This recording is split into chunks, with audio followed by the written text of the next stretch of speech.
أرأيت من اتخذ إلهه هواه أفأنت تكون عليه وكيلا أم تحسب أن أكثرهم يسمعون أو يعقلون إن هم إلا كالأنعام بل هم أضل سبيلا صدق اللہ مولانا العظیم۔ بارگاہ رسالت معاب صلی اللہ علیہ وسلم میں درود پاک کا ہدیہ پیش کریں۔ اللہم صلی علی سیدنا و مولانا محمد معدن الجود والکرم وآلہ واصحابہ الکرام وابنہ الکریم وبارک وسلم صلاة دائمتا سرمدا ابدا۔ رب ذوالجلال قرآن عظیم میں یوں ارشاد فرماتا ہے، اے رسول کیا آپ نے نہیں دیکھا ان لوگوں کو جنہوں نے اپنی خواہشات کو اپنا خدا بنا لیا ہے، اپنی خواہشات کو اپنا معبود بنا لیا ہے، جو وہ چاہتے ہیں اسی کے پیچھے بھاگتے ہیں، اس کی عبادت کرتے ہیں۔ اور اللہ تعالیٰ فرماتا ہے، اے نبی کیا آپ ایسوں کی سفارش کریں گے اور ایسوں کے آپ وکیل بنیں گے جو اپنے خواہشات کے پجاری ہیں؟ اور اللہ فرماتا ہے ان میں سے تو اکثر ایسے ہیں کہ انہیں عقل نہیں ہے، وہ جانوروں سے بھی بدتر ہے، جو اپنے خواہشات کے پیچھے بھاگ رہے ہیں۔ شیخ اعظم سیدنا محی الدین ابن عربی رحمۃ اللہ تعالی علیہ، ان کی کئی چیزیں لوگوں میں ایسی بھی مشہور تھی کہ شیخ محی الدین ابن عربی ایسے ایسے الفاظ بول جاتے ہیں جو شریعت میں ہوتے نہیں ہیں، بہت سارے مسائل ان کے ہیں۔ لیکن ایک بار شیخ محی الدین ابن عربی بیٹھے ہوئے تھے، کرسی پر ہیں، سامنے مریدین بھی ہیں، بہت سارے ملنے والے لوگ بھی آئے ہوئے ہیں۔ اسی اثنا میں انہوں نے ایک جملہ ایسا کہا، واقعی اگر آپ کے سامنے بھی ایسی بات آئے تو آپ بپھر جائیں۔ شیخ محی الدین ابن عربی کہتے ہیں، اے لوگوں جو تم سب یہاں میرے پاس بیٹھے ہو، تمہارا خدا میرے پاؤں کے نیچے ہوتا ہے، تمہارا خدا میرے قدموں کے نیچے ہوتا ہے۔ سب ظاہر سی بات ہے جیسے ایسا جملہ سنا تو اٹھ کر کے لوگ بھاگنا شروع ہو گئے کہ آدمی کافر ہو گیا۔ شیخ اعظم ہیں یہ حضرت محی الدین ابن عربی، جن کی بہت ساری کتابیں ہیں، تصوف میں آپ کا ایک بہت بڑا باب ہے۔ لوگ اٹھ کر کے ادھر سے ادھر چلنے لگ گئے کہ ایسے ایسے جملے بول رہے ہیں، یہ محی الدین ابن عربی کو ہو کیا گیا، خدا پیروں کے نیچے ہوگا، کفریہ جملہ ہے۔ سب تو چلے گئے، دو باقی رہ گئے جو مخصوص مریدین میں سے تھے۔ انہوں نے کہا کہ حضور جو جملے سنے ہم کو بھی کانوں پر یہ وزن لگ رہے ہیں، لیکن کیوں کہا آپ نے ایسا؟ اس کا کچھ معنی ہے؟ آپ جیسے عظیم المرتبت بزرگ سے ایسا جملہ کیسے ممکن ہے؟ انہوں نے فرمایا کہ ان سب کو بھی تو یہ پوچھنا چاہیے تھا میرے بولنے کا مطلب کیا ہے، فوراً بدگمانی کیا اور بھاگ گئے۔ تم دو باقی رہ گئے، میں بتاتا ہوں کہ میں نے یہ جملہ کیوں کہا تھا۔ تو کرسی پر بیٹھے تھے اور چٹائی نیچے بچھی ہوئی تھی یا قالین بچھی ہوئی تھی جس پر لوگ بیٹھے ہوئے تھے۔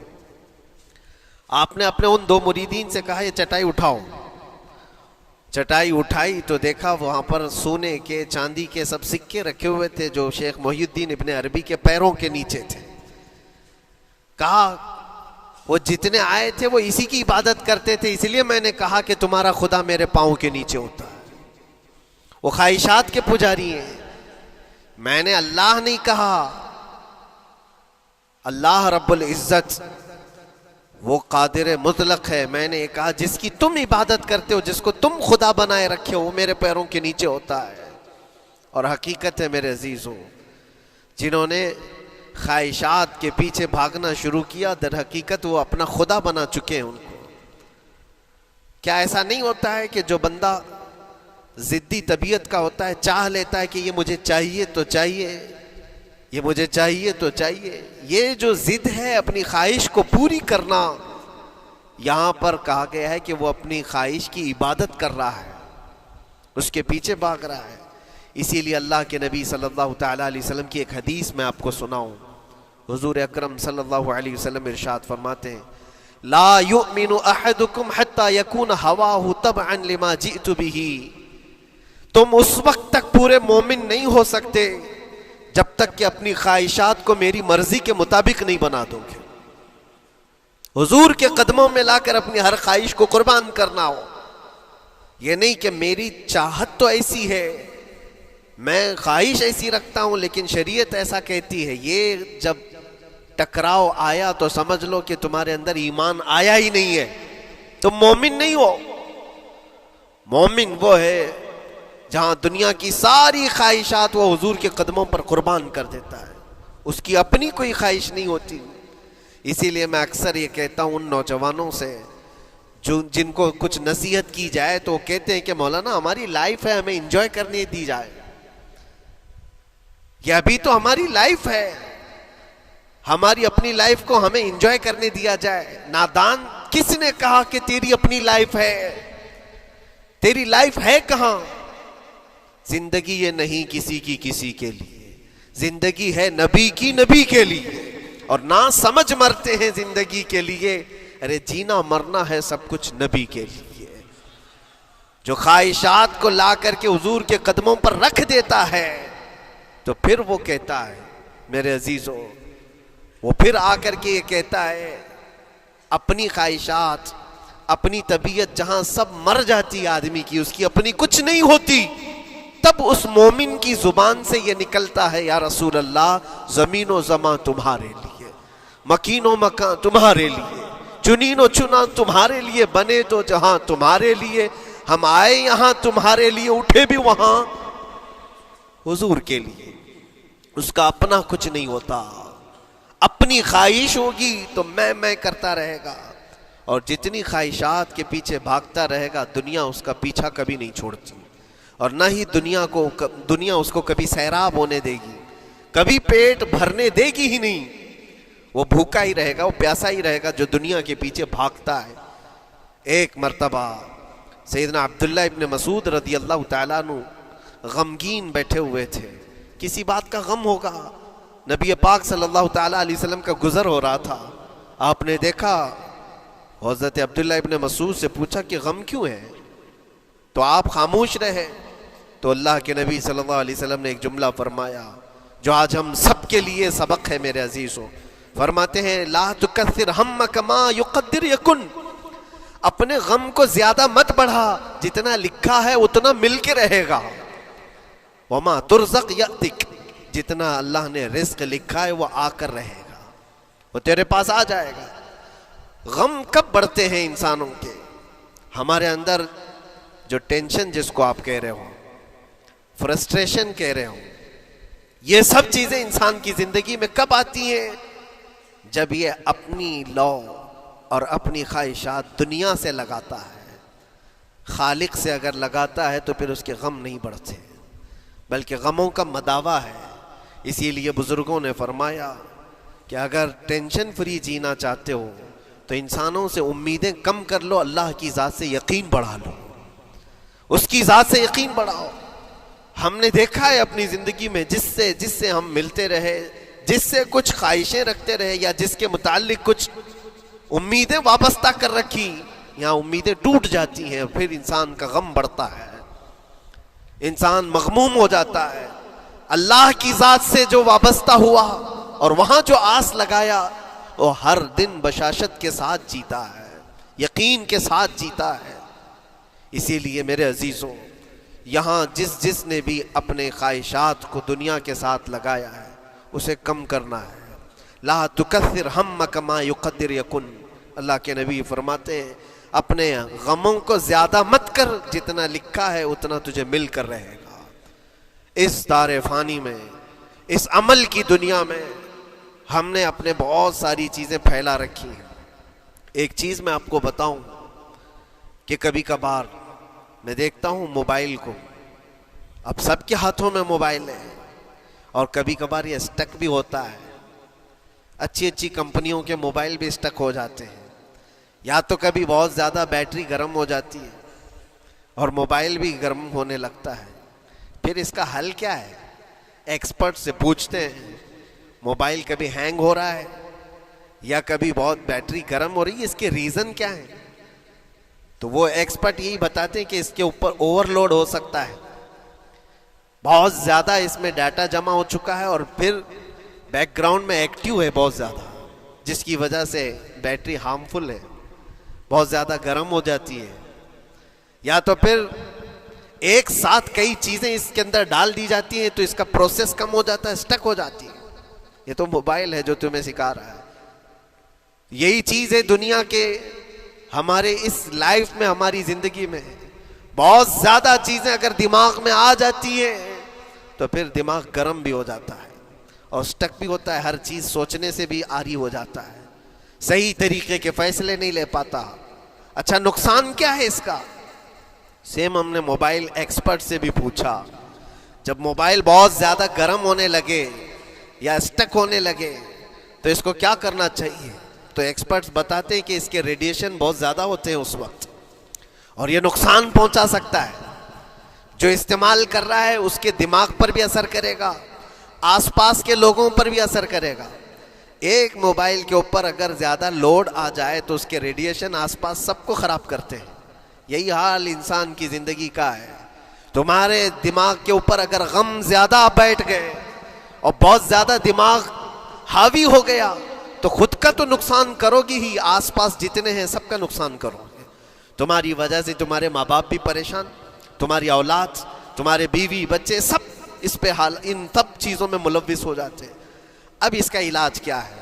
کہا گیا موبائل کو آف کر دو، ڈیٹا کم کر دو، اس کے اندر سے کچھ چیزیں ڈیلیٹ کر دو، پھر یہ اپنے نارمل حالت میں آ جائے گا۔ سیم آپ کے لیے بھی ہے، دماغ میں دنیا کے بہت سارے فطور بھرے ہو تو تھوڑی چیزیں ڈیلیٹ کر دو، تھوڑے دنوں کے لیے اپنی اس ایکٹیو لائف کو روک دو اور آ جاؤ اللہ کی بارگاہ میں اور آنکھ بند کر کے اس کی طرف لو لگاؤ، اس لیے کہ ہماری بیٹری جو چارج ہوگی وہ خالق کائنات سے ہی ہوگی، بنانے والا ہی بہتر جانتا ہے اس کی زندگی کس چیز سے چلتی ہے۔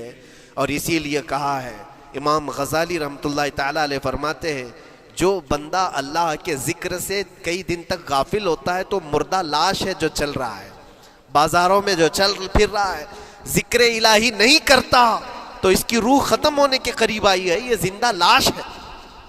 یہاں زمانے ہو گئے، مہینوں بیت گئے، برسوں ہو جاتے ہیں، کتنے دن ایسے ہیں آپ نے اللہ کے ذکر کے لیے الگ سے وقت نکالا ہو؟ کہاں ہے وقت؟ نماز بھی ایسے پڑھ کر کے بھاگ جاتے ہیں جیسے لگتا ہے کہ کوئی چیز ہمارے اوپر سوار تھی، جلدی سے ہٹا دی اور بھاگ گیا۔ نہیں میرے عزیزوں، ہماری روح جب بیمار ہوتی ہے، ہماری روح کو جب بھوک لگتی ہے تو اللہ کے ذکر سے اس کا علاج بھی ہوتا ہے اور اس کو رزق بھی ملتا ہے، لیکن ہم رزق دیتے ہی نہیں۔ کبھی آپ نے دیکھا ہماری باڈی کو، صبح ناشتہ نہ کرو، دوپہر میں کھانا نہ کھاؤ تو شام تک ہمارا جسم ہچکولے لینے لگتا ہے، چکر آنے لگ جاتے ہیں۔ کیوں؟ جسم 2 وقت کے کھانے کو چھوڑنا برداشت نہیں کر پاتا، کمزوری آ جاتی ہے، جسم کو بھوک لگتی ہے، ہمیں کھانا دینا اسے ضروری ہے۔ اسی طرح اللہ نے ہماری جو روح بنایا ہے، روح کو بھی رزق کی ضرورت ہے، اور روح کا رزق کیا ہے؟ روح کا کھانا پینا کیا ہے؟ کاجو بادام میوے پستے کھا کر کے روح کو طاقتور نہیں بنا سکتے۔ فرمایا گیا روح کی غذا اللہ کا ذکر ہے، جب بندہ اللہ کا ذکر کرتا ہے تو اس کی روح کو طاقت ملتی ہے اور روح کمزور نہیں رہتی، طاقتور بن جاتی ہے۔ عزیزان گرامی وقار، پھر میں خلاصتاً یہ بات کہوں گا کہ ہم نے دنیا میں اتنی ساری چیزیں پھیلا لی ہیں، اتنے سارے، جس کی وجہ سے غموں کا بوجھ ہمارے دماغ پر طاری ہے، اور ایک وقت وہ آئے گا جب ساری چیزیں چھوڑ کر کے فوراً بھاگنا پڑے گا، نکلنا پڑے گا۔ کچھ لوگوں کے متعلق کہا گیا ہے کہ روح نکلنے کے وقت اس کو بہت تکلیف ہوتی ہے، سب کے لیے نہیں، کچھ ایسے لوگ ہیں جن کی روح نکلنے کے وقت درد زیادہ ہوتا ہے، تکلیف زیادہ ہوتی ہے مرنے کے وقت۔ پوچھا گیا کیوں؟ کہا کہ یہ روح جو ہے اس کی ساری بنائی ہوئی چیزوں میں اٹکی ہوئی ہے، اس کی اولاد میں بھی ہے، اس کے مال میں بھی لگی ہوئی ہے، اس کے گھر میں بھی لگی ہوئی ہے، اس کے جائیداد میں بھی لگی ہوئی ہے۔ روح جب نکل رہی ہوتی ہے ان سب چیزوں سے بھی نکل رہی ہے، جہاں جہاں اس کی خواہشات لگی ہوئی تھی سب جگہ سے کھینچا جا رہا ہے، تو درد بڑھتا چلا جاتا ہے، تکلیف بڑھتی چلی جاتی ہے، اور پھر وہ جب دیکھ رہا ہوتا ہے خالی ہاتھ جا رہا ہو، تکلیف زیادہ ہوتی. اسی لیے میرے عزیز و اللہ کے نبی صلی اللہ تعالیٰ علیہ وسلم کا جب آخری وقت آیا، آپ کے وصال کا وقت آیا، حضور نے اپنی بیویوں کو بلایا، ازواج مطہرات کو بلایا اور پوچھا کہ کس کے پاس کتنا سونا ہے، کتنا زیور ہے. ازواج مطہرات نے کہا میرے پاس اتنا ہے، ان کے پاس اتنا ہے. سب نے اپنے چاندی سونے کے زیورات لا کر پیش کر دیا. حضور پاک صلی اللہ علیہ وسلم نے فرمایا اے میری بیویوں، اے میری ازواج، اگر تم چاہو تو یہ سب اللہ کی راہ میں خیرات کر دو، اللہ کی راہ میں اس کو وقف کر دو، خیرات کر دو. بیویوں نے پوچھا یا رسول اللہ صلی اللہ علیہ وسلم، کیا آج سے سونا چاندی پہننا حرام ہو گیا ہے؟ کیا ہمارے لیے ناجائز ہو گیا ہے؟ نبی پاک صلی اللہ علیہ وسلم نے فرمایا نہیں، زینت تو تمہارے ہی لیے ہے، سونا اور چاندی تمہارے لیے ہے، حرام نہیں ہے، ناجائز نہیں ہے. لیکن میں دیکھ رہا ہوں میری زندگی کا آخری وقت آ گیا، میں رب ذوالجلال کی بارگاہ میں جانے والا ہوں. میں یہ چاہتا ہوں کہ اس حال میں دنیا سے جاؤں کہ میرے گھر میں سونا چاندی کا کوئی ٹکڑا پڑا ہوا نہ ہو اور اللہ کی بارگاہ میں فقیر اٹھایا جاؤ. یہ نبی پاک صلی اللہ تعالیٰ علیہ وسلم کی خواہش ہے کہ میں اللہ کی بارگاہ میں اس حال میں جاؤں کہ میرے گھر میں کوئی چیز رکھی ہوئی نہ ہو، سونا اور چاندی، مال و دولت. کیونکہ میرے عزیزو اسی سے اندازہ کرو انسان اپنی خواہشات میں اتنا گھر جاتا ہے کہ اس سے نکلنا اس کے لیے مشکل ہوتا ہے. اور روح نکلنے کے وقت یہی تو تکلیف ہوتی ہے کہ کہاں کیا کیا بنایا تھا، کتنا جمع کیا تھا، حساب کرتے کرتے اس کی روح نکل جاتی ہے. ہم نے دیکھا ہے، میں اپنا ایک تجربہ بتاتا ہوں. عمرہ سے ہم واپس آ رہے تھے، 40 لوگوں کا قافلہ تھا. ایئرپورٹ پر پہنچے، بہت تاخیر ہو چکی تھی اور فلائٹ کا وقت بہت کم رہ گیا تھا. اور حاجی لوگ ماشاءاللہ جاتے ہیں تو خوب بھر بھر کر کے سامان بھی لیتے ہیں. کیا کیا سامان تھے سب کے پاس. اور ہمارا بار بار جانا آنا ہوتا ہے، میں کبھی کوئی زیادہ چیزیں رکھتا نہیں. ہم تو آگے نکلے، گروپ پورا تھا اور سارے لوگ سامان لے کر کھڑے تھے. وقت گزرتا گیا، فلائٹ جہاں چیک ان ہو رہا تھا سامان، انہوں نے کہا کہ 25 کلو سے زیادہ کا الاؤڈ نہیں ہے. اور یہاں 40 کلو لے کر بیٹھے ہوئے تھے. میرا تو تھوڑا سا لے لے، تیرا تو تھوڑا سا لے لے، ایک دوسرے کو پیش کر رہے ہیں. 3-4 لوگوں نے تو مجھے پکڑایا کہ آپ کے پاس سامان کم ہے مفتی صاحب، آپ تھوڑا سا ہمارا لے لو. جس کا لے سکتے تھے لے لیا. پھر اس کے بعد 1 گھنٹے سے کم ٹائم بچا تھا، انہوں نے کاؤنٹر کلوز کر دیا. میں نے دیکھا 20 سے 25 حاجی ایسے ہیں جن کا سامان بکھرا ہوا ہے اور کیا لے جا سکتے ہیں ہاتھ میں، وہ بھی 7 کلو 8 کلو اتنا ہی تھا.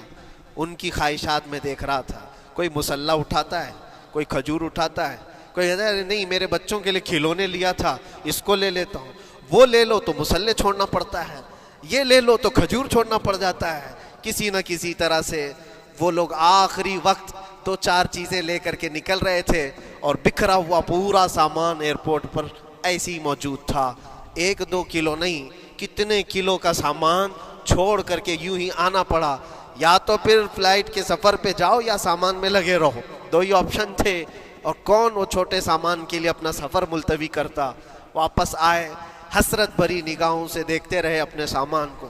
اور پھر اندر آ کر جب بیٹھے میرے ذہن میں یہ بات گونجنے لگی، یہی حالت ہوتی ہوگی جب انسان دنیا سے جا رہا ہوتا ہے، جب یہاں سے رخصتی کا وقت آتا ہے اور ملک الموت سر پر آ کر کھڑا ہو جاتا ہے. روح نکلنے کے لیے بھی تھوڑا سا وقت باقی ہے، بس منٹوں میں بھی نہیں رہ گیا. جب اس کو نظر آتا ہے، اب یہ سوچتا ہے اتنی نمازیں باقی رہ گئی، اتنی زکوٰۃ بھی رہ گئی، حج بھی تھا، اور بھی کچھ چیزیں کسی کے دینے کے باقی تھے، قرضے بھی تھے. کس چیز کی نصیحت کروں، کس چیز کی وصیت کروں. فلاں جگہ ایک گھر خرید کر کے اس کے ڈاکیومنٹ تو وہاں رکھا تھا، بیٹے کو بھی نہیں بتایا، بیٹی کو بھی نہیں بتایا، پتہ نہیں کس کے ہاتھ لگ جائے گا. یہ خواہشات گھومتی رہتی ہیں، وہ کسی کو بتا بھی نہیں پاتا. ادھر ملک الموت روح نکال کر نکل پڑتے. یہ انسان کی شارٹ لائف ہے، مختصر سی زندگی ہے جہاں یہ خواہشات دھری کی دھری رہ جاتی ہیں. اسی لیے شیخ سعدی نے بہت اچھی بات فرمائی. ایک بادشاہ نے اعلان کیا تھا اپنے وزیروں میں سے ایک کو، اس سے بہت خوش ہوا اور کہا جا آج تجھے میں اتنی جائیداد دوں گا، اتنی زمین، اتنی پراپرٹی دوں گا جتنا تو اپنے ہاتھ میں ایک لکڑی لے کر گھیر دے گا، جتنی زمین تو گھیرے گا اتنی تیرے نام لکھ دوں گا. لیکن اس کے لیے ایک شرط ہے، صبح یہ لکڑی لے کر تو راؤنڈ مارنا اور اتنا گول سرکل بنانا سورج ڈوبنے سے پہلے پہلے تک، جتنی زمین گھیر لے گا وہ پوری تیرے نام پر۔ اس نے سوچا کہ اتنی بڑی زمین میں گھیر سکتا ہوں ایک پورے دن۔ میاں ممبئی والے اچھی طرح جانتے ہیں 4x4 کی جگہ مل جائے تو یہاں کتنی بڑی غنیمت ہوتی۔ اور اس بندے کو بادشاہ نے کہا لکڑی ہاتھ میں لے لے اور لکیر کھینچ، شام ہونے سے پہلے جتنا کرے گا پورا تیرے نام پر۔ وہ نکلا اور جب لکیر کھینچتے کھینچتے جب چلنے لگا، پیچھے مڑ کے دیکھتا تھا بہت لمبی ہو گئی ہے، اتنی زمین میرے نام پر ہونے والی ہے۔ دوپہر ہو گئی، وہ واپس آنا نہیں چاہ رہا ہے، واپس آ کر کے سرکل پہ ختم تو کرنا ہے جہاں سے شروع کیا تھا۔ سوچتا اور تھوڑا سا اور